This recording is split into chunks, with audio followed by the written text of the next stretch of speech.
अस्सलाम वालेकुम। Supreme court of Pakistan से सुहेल रशीद आपसे मुखातिब और मेरे साथ मौजूद हैं जुल्करनैन इकबाल साहब, और आज ये बतौर सदर press association of supreme court भी यहाँ पर मौजूद हैं।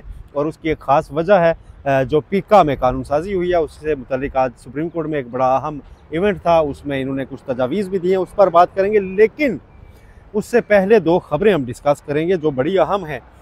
आपके हाफ़ज़े में होगा, अभी बहुत पुरानी बात नहीं है, पिछले महीने जस्टिस सैयद मंसूर अली शाह और जस्टिस शकील अब्बासी पर मुश्तमिल दो रुकनी बेंच ने एडिशनल रजिस्ट्रार जुडिशल के खिलाफ सुप्रीम कोर्ट में तौहीन अदालत की कार्रवाई की, जो बाद में एडिशनल रजिस्ट्रार नज़र अब्बास को तो उसमें से एक्सोनरेट कर दिया गया, बरी कर दिया गया। लेकिन उस फैसले में यह कहा गया कि बादी नज़र में बज़ाहिर ऐसा है कि जो जजेस कमेटियाँ हैं दोनों प्रैक्टिस एंड प्रोसीजर की, जिसमें चीफ जस्टिस यही आफरीदी भी शामिल है, जस्टिस अमीनुद्दीन खान एक कमेटी में भी, दूसरे में उसके सरबराह हैं, ये तौहीन अदालत की मुर्तकिब हुई है। लेकिन अदालती वक़ार का लिहाज रखते हुए उनके खिलाफ कार्रवाई नहीं हो रही और फुल कोर्ट तश्कील दिया जाए, ये अदालती ऑर्डर था।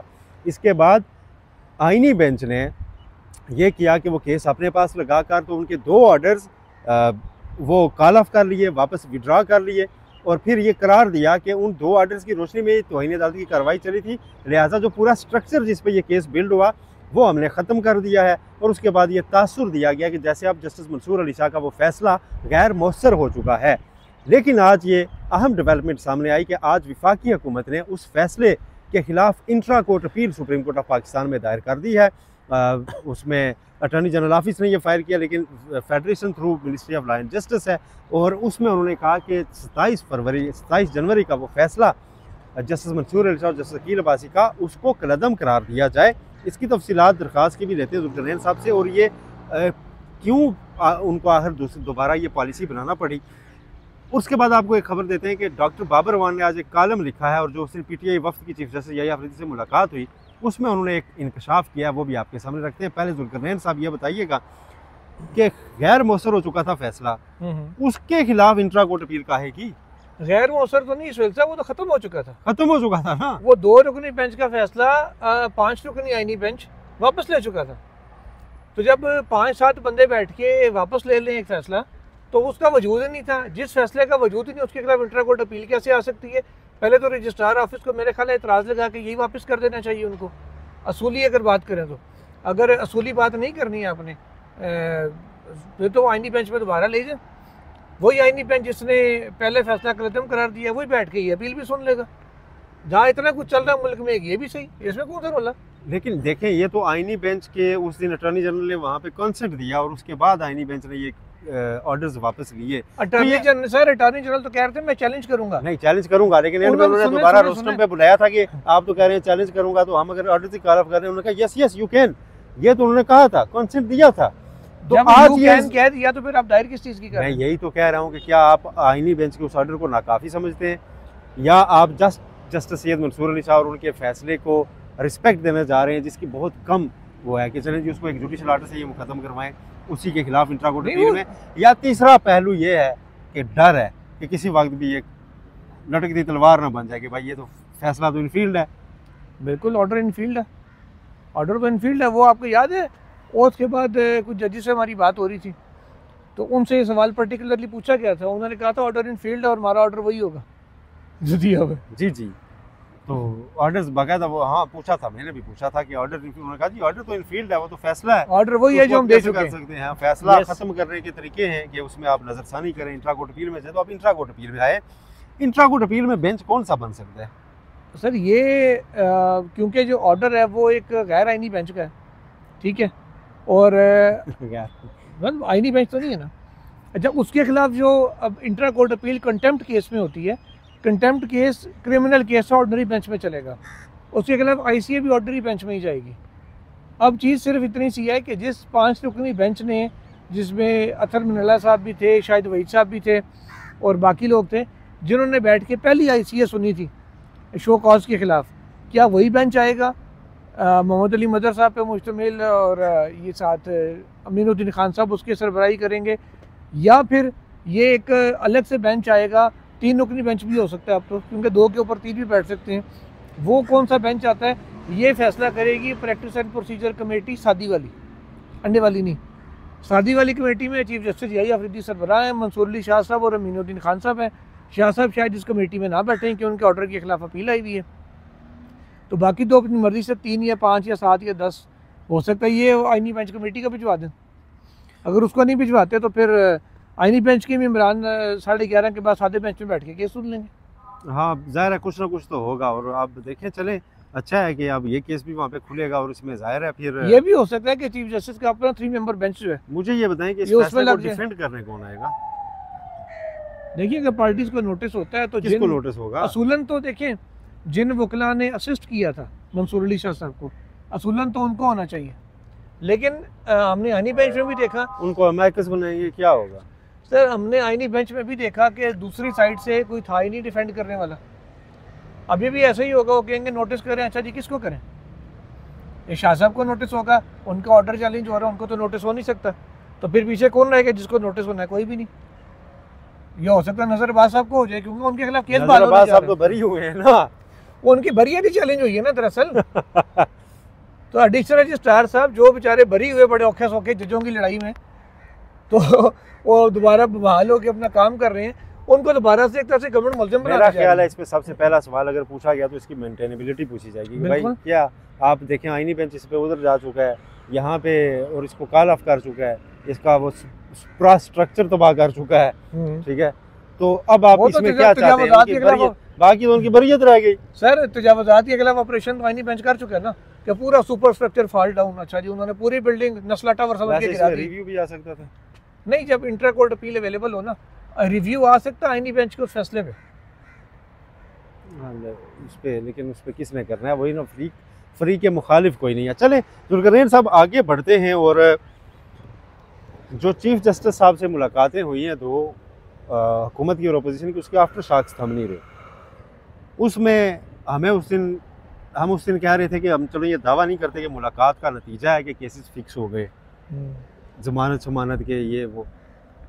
आज तो बाबर अवान साहब ने एक दावा किया है, उन्होंने कॉलम लिखा है, वकालतनामा उनका कॉलम है, और उसमें मैंने बड़ी एक चीज़ पढ़ी है। वैसे भी वो पढ़ने वाला कॉलम है, अदरवाइज़ भी और काफ़ी चीज़ें, लेकिन एक पैराग्राफ उसमें जो है वो मैं पहले पढ़ के सुना देता हूँ।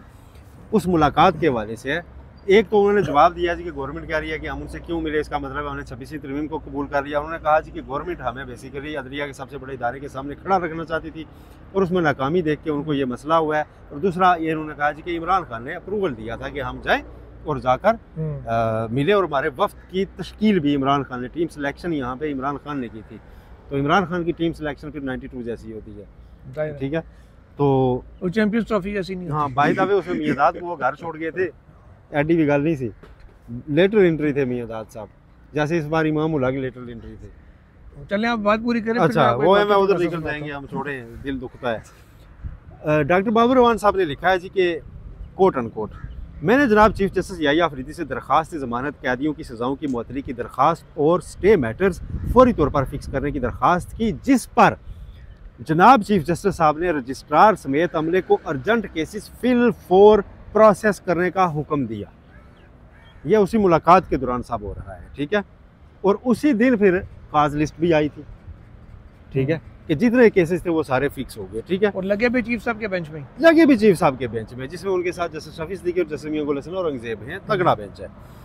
अच्छा फिर उन्होंने कहा कि अपोजिशन लीडर उमर अयूब और शिबली फराज और दूसरे अरकान वफद ने बलोचिस्तान समेत मुल्क भर के गुमशुदा अफराद की फौरी बाजियाबी का मुतालबा किया। मैंने चीफ जस्टिस साहब को बताया कि गुमशुदा अफराद एक वो हैं जिन्हें कानूनी कार्रवाई के बजाय गैर कानूनी हब्से बेजा में रखा गया, दूसरे वो जिनके बारे में शहबाज शरीफ ने अदालत में जाकर बयान रिकॉर्ड करवाया कि आप किसी शहरी को घर से नहीं उठाया जाएगा। बैरिस्टर गौहर ने गुम होने वाले पार्लियामेंटेरियंस, पीटीआई के वर्कर्स और बेगुनाह शहरियों की तफसील चीफ जस्टिस साहब के सामने रखी। सादा लफ्जों में इमरान खान की जानिब से इस मुलाकात की इजाज़त देने का मकसद सिर्फ यही था, ठीक है। अब बाकी तो चले गुमशुदा अफराद वाला उन्होंने किया सो किया, उनकी बिल है।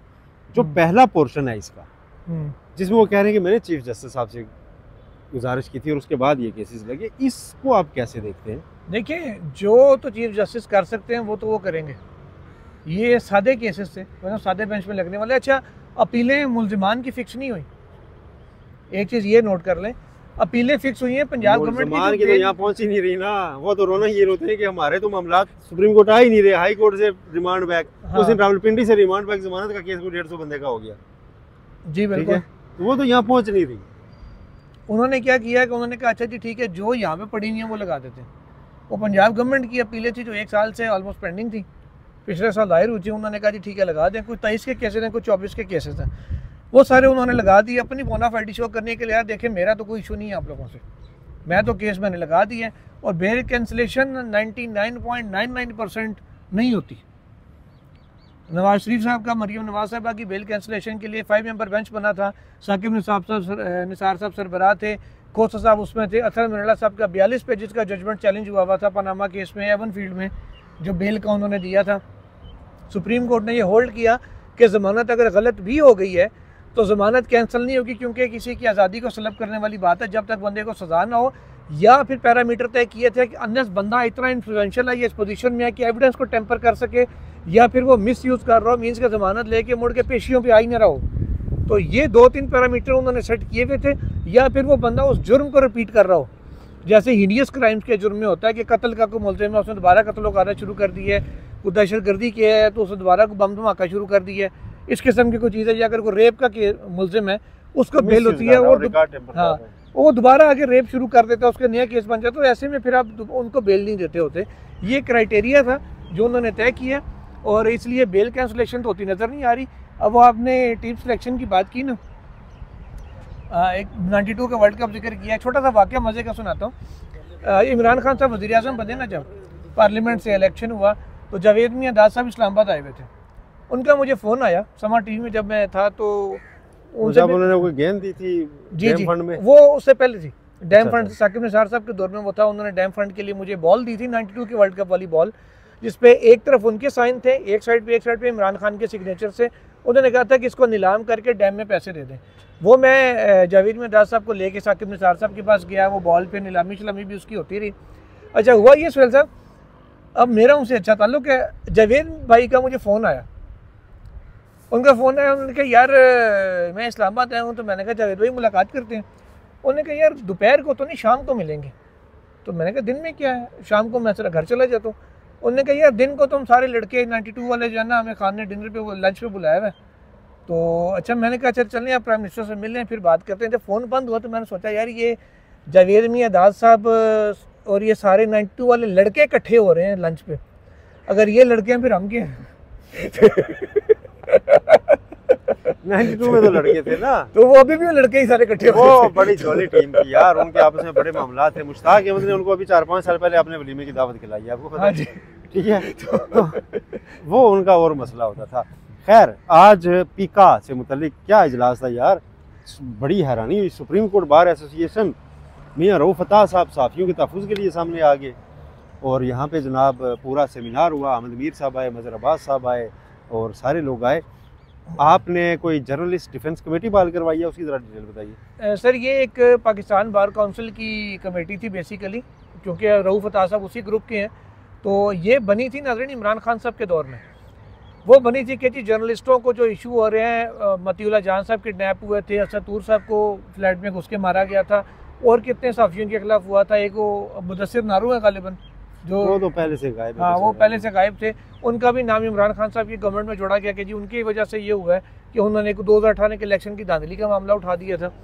अच्छा ये सारी चीज़ें थी, जर्नलिस्टों के साथ ये हो रहा था। तो पाकिस्तान बार काउंसिल जो जिसके सरबराह इस वक्त के वज़ीर कानून है, प्रैक्टिकल सरबराह मैं कहता हूँ कि ग्रुप लीडर वही हैं, वो हैं हसन भोन साहब हैं। तो इन लोगों ने फिर ये कमेटी बनाई एक कि जिस भी साफ़ी का कुछ होगा तो हम पेश होंगे, ना उनसे कोई पैसे लेंगे, ना उनकी फैमिली को ख्वार होना पड़ेगा, हम अदालतों को डील करेंगे, हम संभालेंगे। अच्छा अब ज़ाहिर है अब इतनी बड़ी bar association, supreme court bar, Pakistan बार आती है तो एक वेट बढ़ जाता है। हुआ ये कि नजरें जो PTM सरकार आई, क्योंकि इन्होंने अब टारगेट कर लिए थे बंदे कि अब दूसरी साइड की बारी आनी थी साफ़ियों की। सबसे पहले तो ये डिफेंस कमेटी ख़त्म हुई, जर्नलिस्ट डिफेंस कमेटी पाकिस्तान बार की जरिए नोटिफिकेशन इसको तहलील किया गया। ये तो होता है ना गैर फाल कर दिया गया, बगैर नोटिफिकेशन बाकायदा तहलील किया गया। वो मैंने काफ़ी दफ़ा ये बात पाकिस्तान बार काउंसिल में भी उठाई थी, तारड़ साहब से, फारूक नाइक साहब से, जो ये इससे पहले थे, बड़ा आजकल TV पे भी आते होते हैं, एग्जीक्यूटिव कमेटी के पाशा साहब, हसन रज़ा पाशा साहब, उनसे हारून रशीद साहब वाइस चेयरमैन थे, उनके सामने उठाई कि जनाब हुज़ूर इस पर भी कुछ सोचें। तो उन्होंने हाँ जी किया, लेकिन कोई किया कुछ नहीं। आज जब महफिल भरी थी तो मैंने रऊफ अता साहब को 2 बातें कही। मैंने कहा जनाब एक तो वो कमेटी आपने क्या उसके बाद मतीउल्लाह जान पे मंशियात का पर्चा नहीं डाला, क्या असद तू 20 दिन जेल में नहीं रह के आया, इमरान रियाज पे मल्टीपल पर्चे नहीं हुए, और कितने लोगों के साथ क्या कुछ हुआ है। तो वो जर्नलिस्ट डिफेंस कमेटी कहाँ गई?